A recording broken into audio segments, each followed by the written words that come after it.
You're an adult chess player and the chances are that your time is very limited, therefore your time is very, very precious and you want to be studying the right things and doing that effectively. So in this video what I've done is write out my 5 top tips for that particular scenario. So tip number 1, and that is consider specialization. So what I mean is that chess is so many different areas which you need to work on. You know, the openings, middle game plans, end games, the tactics, calculation, visualization, prophylactics. You know, there's just too much to do to get good at all those areas. What I would consider doing, I'm not saying definitely do this, but consider over studying in one particular area and trying to specialise in that area to try and give you an edge, because the chances are if you try and do everything you end up doing nothing, if you know what I mean. You spread yourself so thin that you're not really improving, you're kind of like stuck at that level. So what I did, I tried to over study tactics and get better at tactics than other areas, and then when I played game I tried to steer the game tactically if possible. You might like endgames, for example. You might want to overstudy endgames to try and get an edge in the end game, and steer games towards the end game. You can always catch up with other areas at later times, but spending an equal amount of time in all different areas is daft anyway, because you want to be getting better at areas that are more essential. So tactics are more important, and probably after that, strategic ideas and end games probably about similar, when openings are probably way down the list, especially at the lower intermediate level. So it doesn't make sense to be spending equal amounts of times on things anyway. That's tip 1, consider specialization. Tip number 2 is be careful of too much opening study.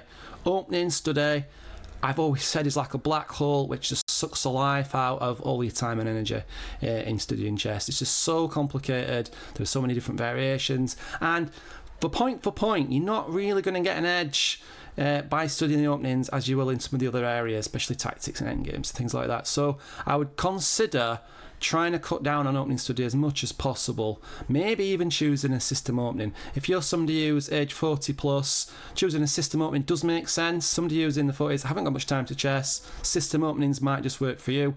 If not system opening, then just basic setups, easy setups that you can learn and you can just get a game, or even playing rarer openings and trying to get an edge that way. But just be careful of too much opening study. That's tip number 2. Books.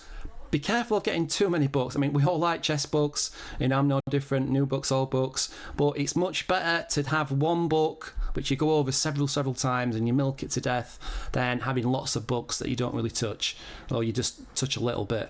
Right? It's much better to return to a book for different reasons, because the ideas will sink in better through long-term spaced repetition. But not only that, some concepts and ideas, like especially on strategy books, it takes a while for you to sort of grasp. You can read it, you can follow it, you can go, oh yeah, I get that, but it's definitely worth going over the book again. Sometimes, Michael Steen's Simple Chess, for example, everything in there might not sink in the first time. So repeat visits of one book is definitely better than multiple books that you barely touch. If you want to see my top 5 recommended books for the adult improver, I'll put a link above. It's a very old video, but I still stand by those choices. Well, that's number 3, chess books. Number 4, and that's study tactics the right way. I'm not going to bang this drum. It's a drum I bang quite a lot. I've done a recent video on how to study chess tactics. I'll link that above as well. If you've not seen those videos or you're new to my channel, thank you. But I would just basically recommend simple tactical patterns, lower than your actual rating, so you get really, really good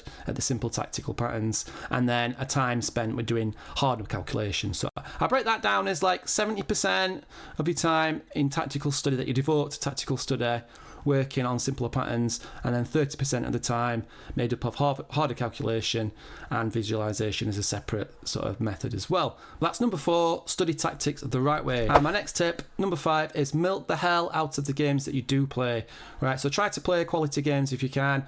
Longer time controls is going to be better over the boards. It's going to be fantastic if you can do that. If you can't manage that, online games are good as well. Rapid games are fine, but what you do need to do is really milk the hell out of those games. What I mean by that is go over the games for mistakes, compare long-term trends, look for weaknesses that happen over the course of at least 30 games, identify the blunders and mistakes that you're making, and try and do something about that, so you can tailor your study program to the mistakes that you make. That sounds obvious, but people just don't do that, right? And there's so many chess players that play a game and don't even look at the game, and if they do, it's just a quick flick over the engine and they don't do anything with with the analysis, right? That's just completely insane from my point of view.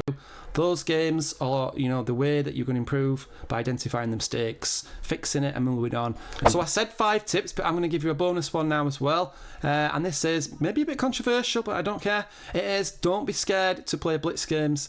A lot of adult players hate playing blitz games because they're so bad at it. That's because they don't have the patterns and the games just look awful. But you can still pick things up from playing blitz games and ideas and patterns and tactics that you don't see, you don't have ingrained. You can go over the games afterwards and think, well, I should have got that. It's a simple mating one and I missed it. Blitz is just another opportunity for you to get some exposure to chess. So thanks for watching and subscribing and all of that business. Thanks very much.